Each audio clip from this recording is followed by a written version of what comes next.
When crowds gather this weekend for the Warriors over the Wasatch Air Show at Hill Air Force Base, the Thunderbirds will be one of the main attractions, flying their F-16s. That 25-year-old fighter jet being replaced by the F-35 with a squadron operating right out of Hill Air Force Base. Something to look for in the show, an F-35 flyby with one of its older relatives. A couple of fighter pilots shared their perspectives with news specialist Jed Boal.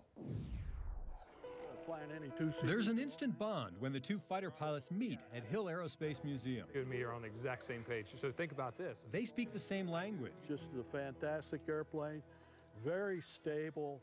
You get it on a dive and it just glues right in there. Rear Admiral Jeremy Bear Taylor flew the F-18 in bombing missions in the Vietnam War and later commanded a fighter wing. When science comes to airplanes, what you do with the airplane changes.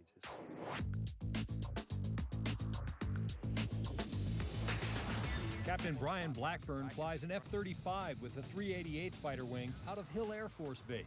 I don't think you could take the guy out of the cockpit.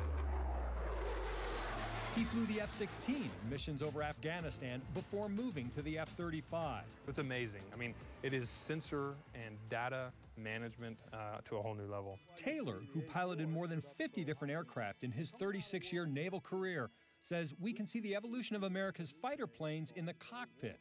In his day, it was dials and gauges. It was needles like on your analog wristwatch instead of the digital.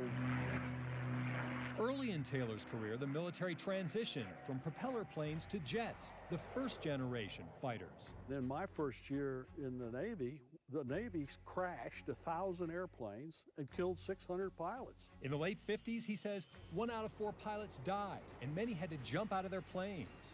I got a job because guys were dying like flies trying to make that transition from prop to jet. In the early fighter jets, pilots typically had to see the target to hit it. What he's talking about is just unbelievable. I mean, their eyeballs and guns and bombs that they're dropping off sites, right? Where we're going to all integrated, networked aircraft that are miles apart and all talking to each other digitally.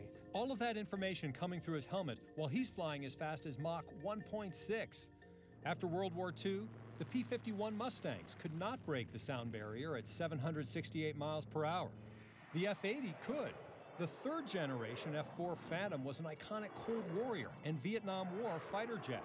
The fourth-generation F-16 delivered upgrades in digital radar and smart munitions. And the $130 million fifth-generation F-35 Lightning II now replaces previous tactical jets for the Air Force, Navy, and Marines.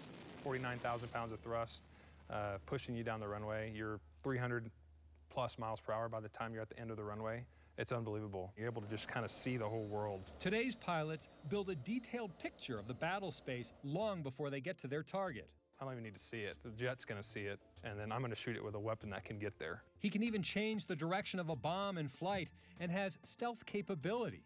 For Admiral Taylor, during Operation Rolling Thunder, he knew there was a good chance he could be killed or taken prisoner. Most of our POWs, incidentally, were pilots and their crew that were shot down, taken to war to the heartland of the enemy. The acceleration of technology impresses even the pilots. But as drones play a larger role in military strategy, the pilots believe a human should always be in a cockpit. You carry the fight to the enemy and you destroy his will to resist. That's never going to change. As long as he has fight in him, he's going to have fight. And it's going to take warriors with brave hearts and fighting spirit and these kinds of weapons to stand up for our country. At Hill Air Force Base, Jed Boal, KSL 5 News. So cool. One of those pilots that we spoke to today talked about the technology on those things, which you saw right there. It's amazing compared to what they had, 50 years ago. So yeah, helps them do their job better and do a great job. All right, let's talk weather for a moment.